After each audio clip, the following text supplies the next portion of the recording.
How to survive a shark attack. Otherwise known as how to survive a living fucking dinosaur who wants his din-dins. Now for starters, if you do happen to see this ocean fucking daddy, then please remain calm. I realise that's easier said than done. But thrashing around in the water will not help you and will only excite the shark. And you want to know what happens when it's excited? Nom, nom, nom. And there is a chance that it doesn't want to play tug of war with you being the rope. And so it may just swim away. However, what do you do if it looks at you the same way I look at the snack drawer at 3 AM in the morning? Oh fuck, now you're in trouble. Now it's time to fight. Do not play dead, because it'll just think, oh, easy meal. This bitch ain't no bear. You have to now go to war. Keep your eye on this fucker the entire time. Don't give it any angles to come at you. Then punch and kick the living shit out of it as much as you can. Ideally in the most sensitive areas, which are the gills. Yeah. The nose. Got your nose. And the eyes. Bitch! If it is hit hard enough, it will swim away. And if it does leave, please get the fuck out of the water. You've won the battle, not the war. Just cut your losses and get something from the chippy, because it might come back.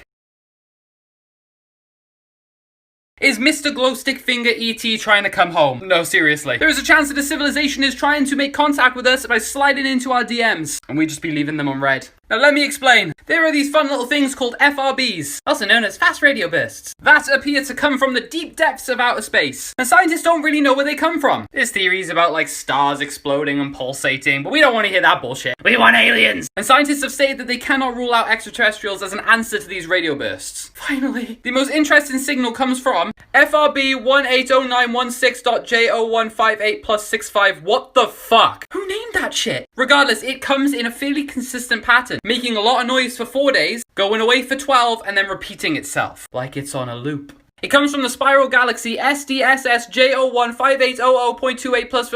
What the fuck? Nothing can be simple. Is it aliens? Is it a distress call? A warning of a larger galactic threat? Or a Type 3 civilization just trying to say hi? Video on that soon.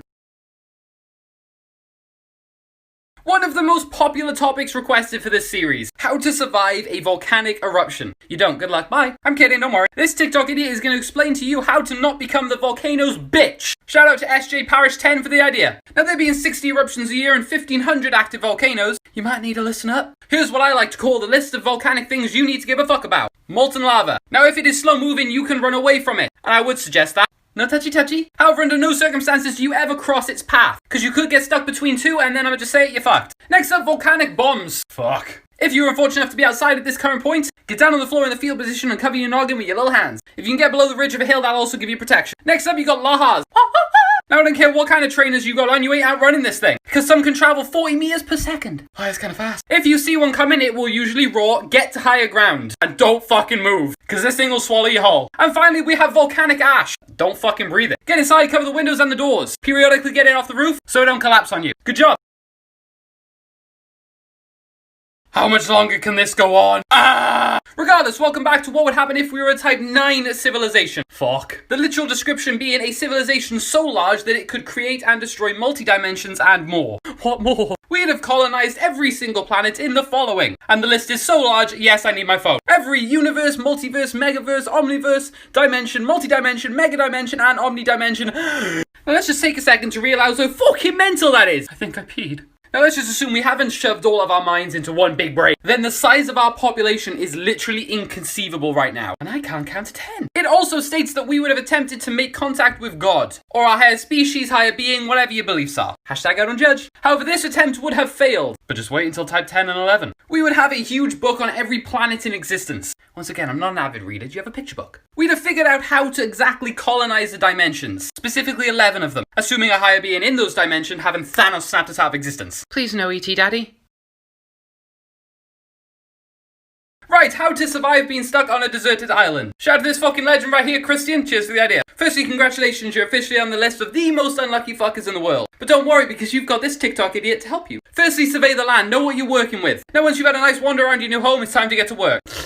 Fresh water. Do I need to say it? You need it. Hashtag stay hydrated. May be glad to know most islands have an abundance of fresh water. However, you know, still boil that shit for 5 minutes. You're nasty. If there happens to be no fresh water and no rain, fuck me, you're making this difficult. Coconut! Coconuts contain milk and water and vital vitamins which you need. However, do not eat the brown, ripe ones. Just trust me on that one. Next, a shelter type thing. If you got there via a wreckage, then you can use that. Or look around the island for a cave or build a very simple one. But Matthew, I'm hungry. Alright, let's talk food. If you're not great at setting up traps, or you're hashtag vegan, then seaweed should do the trick. But not the dead shit that floats on the surface. You're nasty. Or insects. I don't know what you're saying ooh about, that sounds exquisite. Or berries. Now, if you don't know what berries are safe to eat, rub them on your arm, and if you get a rash, then don't eat them. Then a fire, by doing this shit, and a friend. I'm not kidding. Welcome to my new series, How to Survive. We're going to be going over how to survive a tsunami. Because let's be honest, it'd be the cherry on top of the cake for 2020, wouldn't it? I'm also going to be picking topics on what to cover in this series from your guys' comments. So if I pick yours, how to survive ... you'll get a shout out, so comment. So let's cover the basics. You can't outrun a tsunami. Because fun fact for you, some tsunamis can travel at a pace of a jet aeroplane. Fuck. Now you can completely avoid this situation altogether by knowing the early warning signs. For example, if you are near a coast and you experience an earthquake, fucking run! Because if that bad boy went off in the ocean, there's a tsunami coming. Second, the tide is going out at an unusually fast pace and shouldn't be doing so at all. Okay, fucking run! 3.5 kilometers away or 30 meters up is the safest option. But what happens if it takes you completely by surprise and you are this bloke right by here? Don't worry, it's not over. Find something, anything which is implanted into the ground. A lamppost, a palm tree, I don't give a shit, don't be picky. And hold on to it, because this thing's your new fucking cuddle buddy. Do not let it go. And remember, a tsunami doesn't consist of one waves, it consists of multiple. So you then have 5 minutes to an hour to get to higher ground. Don't waste time and keep moving. Welcome back to How to Survive. Today I'm going to be taking you through the ways to survive a nuclear fallout. Fuck. Now it goes without saying, I hope none of you ever have to use this fucking guy, but with 2020, who fucking knows? Now let's assume that the initial blast didn't Thanos snap you out of existence. By the way, the safe distance is over a mile, so get fucking jogging. Then the thing you need to worry about the most is your good old friend, radiation. Fuck. Immediately locate yourself into a building with either solid brick or concrete, with ideally no windows. Obviously. Experts say the reward of a good shelter offsets the risk of 5 minutes of radiation exposure. Anything more than 15 minutes away, then stay the fuck where you are. Then get as low to the ground as you can, play some limbo if you want, I don't care, and stay. Now get comfy, play some chess, you'll be there for 2 weeks. After this point, it is safe to go outside and look for supplies. But remember, shower before you re-enter your shelter. And do not use conditioner. I know, right? Using conditioner will just bind the radioactive material to your voluptuous locks. So maybe stick to Tresemme shampoo. Hashtag not sponsored. Next, get the fuck out of cities. They are a big no bueno. Get to the middle of nowhere and breathe. But what if it causes a nuclear winter? Welcome to some of the biggest cosmic threats to Earth, or an alternative title to this video, an existential crisis and sleepless nights, because everything I'm about to mention in this video is impossible to stop. Fuck. First up on the list of nightmares, we've got tornadoes on the sun. Right, I'm head out. Every now and then, charged gas and plasma erupt on the sun's surface and swirl like a tornado. Oh, it can't be that bad. Well, I should probably mention that these are several times the size of Earth. Oh, fuck. Now, there is potential for hot plasma to break off and head towards us, which, as you can imagine, wouldn't be fucking ideal. Leading to an array of problems here, such as affecting the Earth's magnetic field. I'm gonna just say right now, we fucking need that. Along with completely knocking out our energy grids. So once again, not ideal! Next up, and possibly more terrifying, shifting black holes. Yes, that giant immovable force in space actually likes to go for fucking wonders. Fan-fucking-tastic. Not only are they capable of moving throughout their own galaxies, but they're also capable of going rogue. Now, Sagittarius A is meant to be the only supermassive black hole in our galaxy. However, that's wrong, with others being classified as rogue. Oh, but don't worry, it's only unlikely that they'll ever swallow us up. What would happen if we were a Type 8 civilization? That's pretty much been my entire reaction to researching this shit. For real though, my head hurts every single time we go up a type. However, I have found a couple more things. So let's do this. Firstly, to reach this absolutely inconceivable point, it would take this many years. I know. We would be able to explore universes in different dimensions. And you'll understand how fucking insane that is when I do my series on the 11 different dimensions. But let's just say, fuck. We'd also most likely come into contact with more alien species within these dimensions. Yay, friends! Not necessarily. Because remember, they're already in these dimensions, which means they probably have the power to fuck up our day if they want to. This is an interesting one. Any afterlife that actually exists, we would have discovered by then. How mental is that? Something known as the multi-dimension will also have been explored. Not colonized yet, but explored. And the mega dimension will have been discovered. It's mega, so it's big. Now it gets even more insane because I found information up to type 11. So more on that soon. Fuck. Also, thank you for the support on my channel, almost 10,000 subscribers. Let's hit it by my birthday, I love you.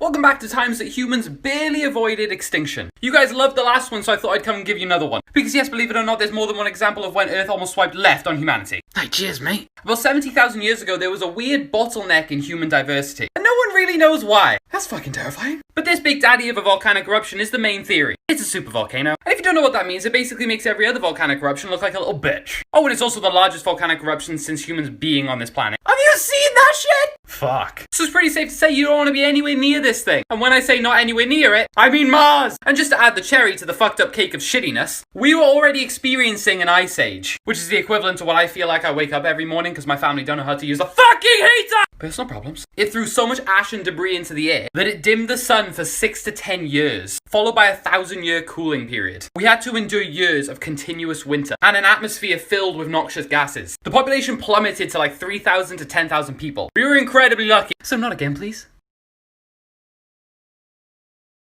Welcome back to What Would Happen If. This time, what would happen if the Big Rip happened tomorrow? Let's be honest, 2020 couldn't get any fucking worse. Now, if you didn't know, the Big Rip is going to be the inevitable fate of the universe. When the universe reaches a certain point of expansion and kind of just snaps. Kind of like a big elastic band that's gone ping, tearing apart every planet, star, atom, and space-time itself until there's nothing. So if it somehow happened tomorrow, what would it be like? Well, I can tell you it'll fuck up your plans for sure. For starters, looking up into the night sky will kind of feel like you're in the Millennium Falcon. And although it's kind of pretty, wow, you'll be glad to know that that's the Milky Way galaxy ripping apart. Fuck. Eventually you'll be looking up into complete darkness. Not one single star. Twinkle, twinkle, not anymore! And this is where all hell breaks loose on Earth. Natural disaster there, natural disaster there. This is because the moon is getting torn away from us. So everything just goes to shit. Oh, but don't worry, it's Earth's turn next. We will then be gradually torn away from the sun. You know, the thing that keeps us warm. This is when things are gonna get very cold. I fucking hate winter. And then, boom. Fuck. If you somehow survived this, you would see your molecules disintegrate. Literally a Thanos snap.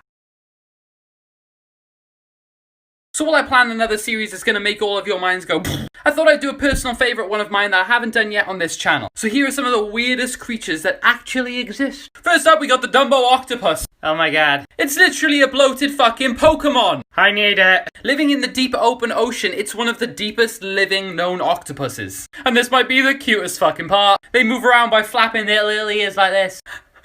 My heart. Now this is a little less cute. The goblin shark. The fuck are you? A rare species of deep sea shark. It's basically a living fucking fossil. And that's kind of cool. Because it comes from a family lineage of over 125 million years old. However, somehow, it's meant to actually be kind of a poor swimmer.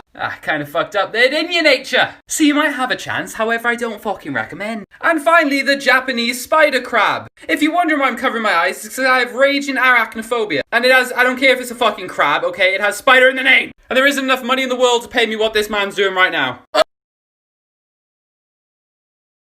Well, welcome back to What Would Happen If We Were a Type 7 Civilization Part 2. So I was literally just telling you how we'd basically all be in one mind. One mind to rule them all. I'm a fucking nerd. But what else could we possibly do? Well, every universe in the Omniverse, every single one, would be completely colonized. That is fucking mental! And we'd effectively have a gigantic book on how every single universe and its life was created. Now, I'm not a fan of reading, so I think I'll wait for the movie on that one. Having the ability to create infinite universes and control the laws within them. Even the speed of light. Hi, casual. So now we can go to the multiverse, megaverse, paraverse, omniverse. What the fuck is next? Well, we haven't talked about dimensions yet. Now, when people think dimensions, they think parallel universes. However, that is incorrect. They're actually facets of what we perceive to be reality. Just stay with me. I'll try and stay with me. Now, there are about 11 different dimensions. Here are some of them. Each of them getting more and more confusing. Let me know if you want a series on. I'll try. We would have found a way to access these dimensions and do with them what we please. My brain hurts!